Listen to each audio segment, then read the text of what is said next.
सुधा को आरोही का भेजा हुआ वीडियो मिल चुका था। थोड़ी देर बाद कमरे का दरवाजा एक तेज आवाज के साथ खुल गया। वो दरवाजा जिसने तोड़ा था वो गुंडा था जो सुधा के साथ आया था। ए चालाक लोमड़ी, वहीं रुक जा। इतना कहकर सुधा ने हिना के गाल पर थप्पड़ जड़ दिया। ये देखकर महेश्वर ने जल्दी से सुधा को पकड़ा और कहा, सुधा बस हो गया। अब जब तुम्हें सब सच पता चल ही गया है तो तुम मेरे और हिना के बीच में मत आओ। तुम्हें बाहर जो करना है तुम कर सकती हो, बस तुम मेरी पर्सनल लाइफ में इंटरफेयर मत करो। महेश्वर, जब तुम मुझसे मिले थे तब तुम्हारी और लता की शादी को ज्यादा टाइम नहीं हुआ था। तुमने कहा था कि तुम्हें लता में कोई इंटरेस्ट नहीं है। जब मेरी शादी तुमसे हुई तो मुझे हमेशा लगता था कि लता हार गई और मैं जीत गई, पर आखिर में तुमने मुझ में और लता में तो कोई फर्क ही नहीं रखा। तुम्हारे लिए तो मैं दूसरी लता हूं। सुधा, तुम गलत समझ रही हो। मेरे दिल में तुम्हारे लिए लता से अलग जगह है। क्या फर्क है? जब तुम्हारे पास लता थी तो तुमने मुझे अपने जाल में फंसाया, और अब मैं तुम्हारे पास हूं तो तुम इसके पीछे पड़ गए हो। तुम मुझसे पीछा छुड़ाना चाहते हो ना, इसलिए तुम इसके साथ मिलकर प्लानिंग कर रहे थे कि लता की जैसे मुझे भी पागल कर दोगे और मुझे मेंटल हॉस्पिटल भेज दोगे। सुधा, तुम पागल हो चुकी हो। तुम ऐसा कैसे बोल सकती हो? महेश्वर डर चुका था कि सुधा कहीं गुस्से में आकर उसकी सारी पोल ही ना खोल दे। अब तक हिना को भी होश आने लगा। वो उठकर भागने लगी। उसने बिना कुछ सोचे समझे सुधा को धक्का दे दिया और दोबारा भागने लगी, लेकिन सुधा ने तुरंत खुद को संभाला और हिना कमरे से बाहर जा पाए उसके पहले ही उसके बाल पकड़े और गुस्से में उसने वो चाकू हिना के दिल के साइड में घोंप दिया। इसी के साथ हिना की दर्दनाक चीख निकल गई और वो जमीन पर गिर गई। अब जाकर सुधा को एहसास हुआ कि उसने क्या किया है।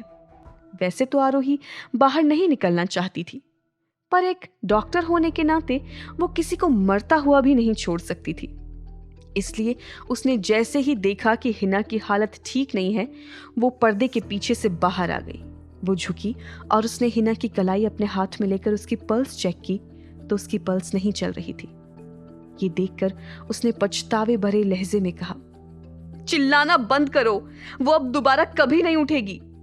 पर महेश्वर ने उसकी बात सुनने से इनकार कर दिया और आरोही को देखकर गुस्से में कहा, मैं समझ गया कि सुधा को मेरे और हिना के बारे में कैसे पता चला। तुमने ही ये सब किया है ना? अब जब सब तुम्हें पता ही है तो तुम मुझसे क्यों पूछ रहे हो? तुम्हें क्या लगता है तुम जीत गई? बिल्कुल नहीं। तुम्हारी वजह से हिना की मौत हुई है।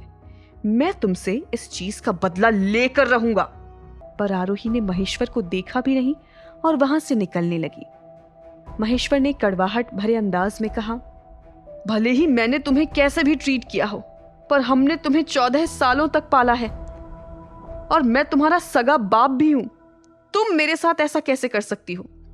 मैंने तुम्हारे जितना बेशर्म इंसान आज तक नहीं देखा। मैं जानती हूं कि तुम मेरे बाप नहीं हो। तुम्हें सब कुछ पता है। हाँ, तुम मेरे बाप बनने के लायक भी नहीं हो। तुम्हारी और सुधा की वजह से मेरी माँ 14 साल तक पागल रही। अब तुम लोगों के पापों की सजा का वक्त हो गया है। हाँ, तुम्हें पछताना चाहिए, पर अभी नहीं। अभी आगे जो होने वाला है उस पर पछताने के लिए तुम तैयार रहो। मैंने अगर तुम्हें अपनी माँ के पैरों पर गिराकर माफी नहीं मंगवाई ना, तो मेरा नाम भी आरोही नहीं, उल्टा तुम्हारा वो हाल करूंगी कि अपनी जिंदगी तुम्हें मौत से भी बदतर लगे। इतना कहकर आरोही वहां से निकल गई। जैसे ही उस बिल्डिंग से बाहर निकली, 2 लंबे और हट्टे कट्टे गुंडों ने आरोही का रास्ता रोक लिया। तब तक 2 और ब्लैक कार वहां पर तेजी से रुकी। अब आरोही ने देखा कि वहां 9 गुंडे थे। सारे गुंडों ने आरोही को चारों तरफ से घेर लिया, पर आरोही ने देखा कि उसकी तरफ एक परछाई चलकर आ रही है। कौन था वो शख्स जो आरोही की तरफ चलता हुआ आ रहा था? क्या वो महेश्वर था या कोई और? क्या आरोही उन लोगों से बच पाएगी? जानने के लिए सुनिए इस कहानी का अगला एपिसोड सिर्फ पॉकेट FM ऐप पर।